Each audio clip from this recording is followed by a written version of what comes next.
Good morning, dear students. So let us continue our chapter, life processes, and we were discussing about the blood transport system, in which we have discussed about the first component of the three components, and that was the blood vessels. Now today we will discuss the second component, and that is the blood. As I have already told you, blood is a connective tissue, liquid connective tissue. It is called connective tissue because it connects the whole body, the whole organs of the body to each other.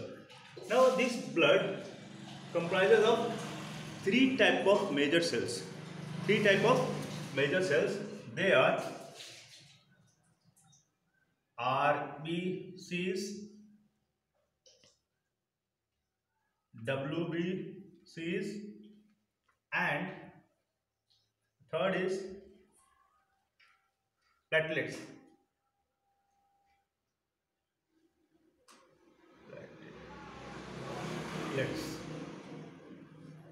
Platelets. Got it? These are the three components: RBC, WBC, and the platelets. We will discuss one by one all these three components of the blood. Let us start with RBCs. Let us start with RBC. The full form of RBC is red blood corpuscles. Red blood corpuscles. We will start with RBC. It is also called red blood corpuscles. Some people used to say red blood cells also, but it is not the cell, it is the corpuscles. However, it means the same. Now, as the name indicates, red, so it will be red in appearance. Dear students, no doubt you all might have seen blood. It may be your own or it may be the blood of someone else, but it appears red in color. That is because of the presence of hemoglobin.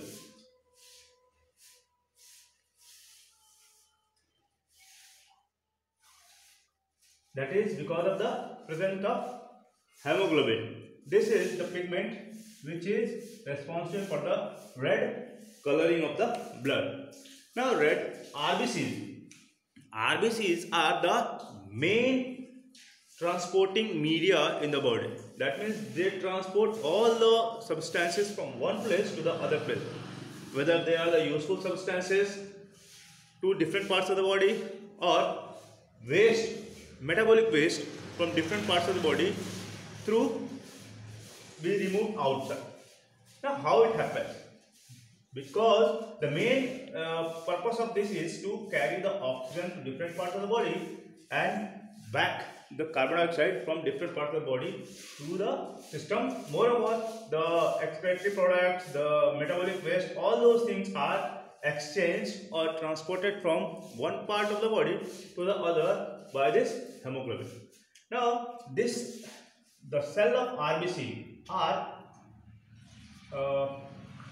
discoid in shape, disc shaped. RBC, the red blood cells, are disc shaped. They are anucleate.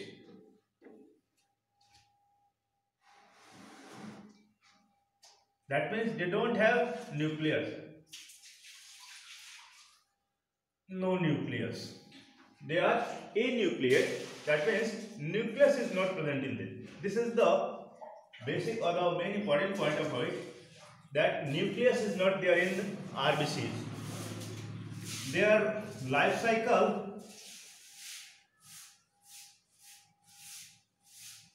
is about 100 to 120 days. Got it? The life cycle of RBCs is about 100 to 120 days. They are smooth circumference, they have smooth smooth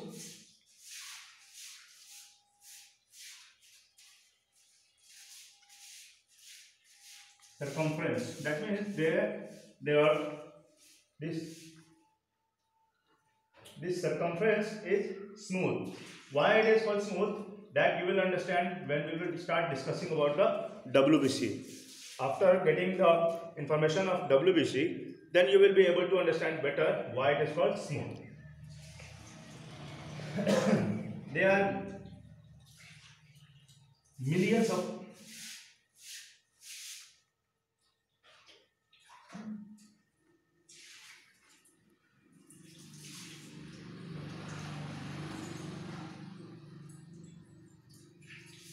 that means in 1 ml of blood there may be millions of RBCs cells.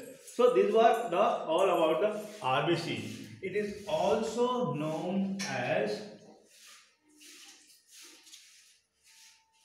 erythrocytes. The other name of RBC, red blood cells, is erythrocytes. This is the all about RBC, and the basic important or the most important point of it is it is only concerned with the circulation of substances. Circulation or transportation of substances. So the main point of RBC is about the circulation of substances from one part to other part. It may be the useful substances or it may be the metabolic waste generated during the process of life. The next is WBC. Next is WBC. The next component is WBC. As the name indicates, again, W stands for white. These are white in color because of the presence of transparent blood cells. They are also known as leukocytes.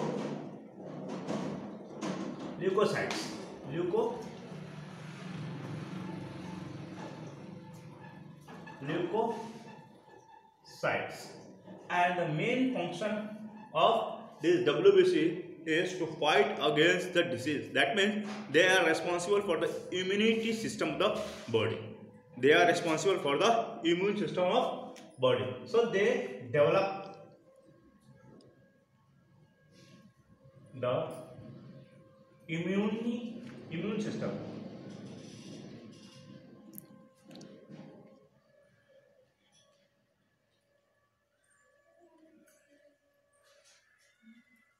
They develop the immune system.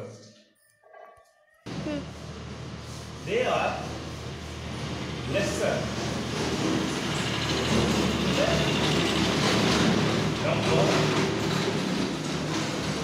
and bigger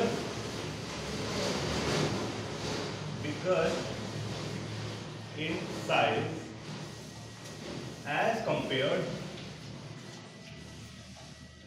to RBC.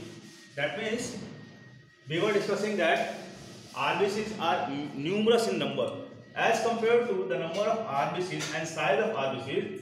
WBC are fewer in number and larger in size. That means they are less than RBC cells, but their size is bigger than RBCs, and they have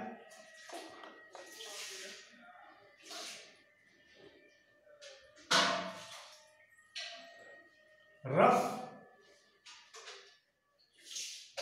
circumference.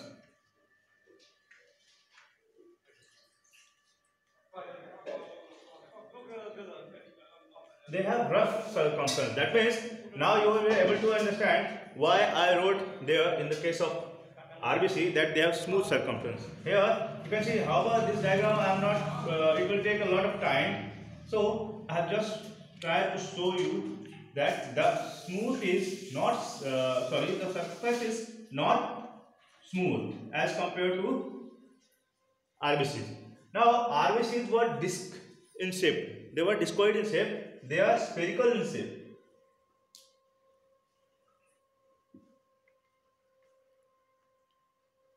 They are spherical in shape. And the most important point, they are responsible for the development of immunity. Now, there are two types of leukocytes in our body. There are two types of leukocytes in our body.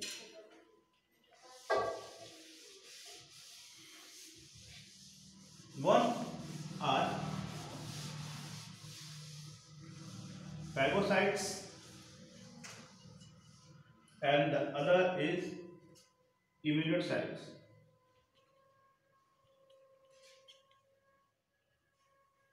Phagocytes and immunocytes. Now, what is meaning of phagocytes and what is the meaning of immunocytes? Phagocytes, they kill the germs, eat or kill the pathogens. You know very well about the pathogens because in junior classes you have learned that the disease causing germs are called pathogens. So phagocytes, phago means to eat away. Phagocytes are those leukocytes or WBCs which kills or eat away or damage the disease causing germs. Hence they are called the phagocyte. Immunocytes are, as the name indicates, they are the RBCs, WBCs, which develop the immunity of the body by producing antibodies. Now, what is this antibodies? Antibodies are substances which are secreted within the body which fight against the pathogens. So, this was about the WBC. They are also called as leukocytes. They develop the immunity system, and this immunity system is developed or maintained by two ways. One, by killing the pathogens, and second, by producing antibodies. These antibodies are the substances which fight against the pathogens. They are less in number but bigger in size as compared to that of the RBC cells. They are spherical in shape and they have rough surface or the circumference. Now the next is platelets. And the last component is the platelets. Platelets are also called as the thrombocytes. Dear students, sometimes we have a cut on our surface, or someone gets cut on its surface, on their body surface. If the cut is severe, after some time, the blood by its own stops coming out. That means it automatically clots, so that the blood will not come out. This process of stopping blood to flow outside is called clotting, and this clotting is done by the platelets. This clotting is done by the platelets. That means platelets are responsible for blood clotting. Suppose this is your body surface and you make a cut here. Now blood will ooze out from it to prevent these platelets start to form a thin wave-like structure. Wave. Have you seen web of spider? The spider used to make web. In the same way, these platelets used to make web, and the bigger cells of the blood get stuck to this wave as because of their size, and ultimately it get blocked, and after few minutes, within 2 to 3 minutes, the blood stops coming out. So this formation of web to stop the flow of blood from the body is called blood clotting, and this is done by the thrombocytes.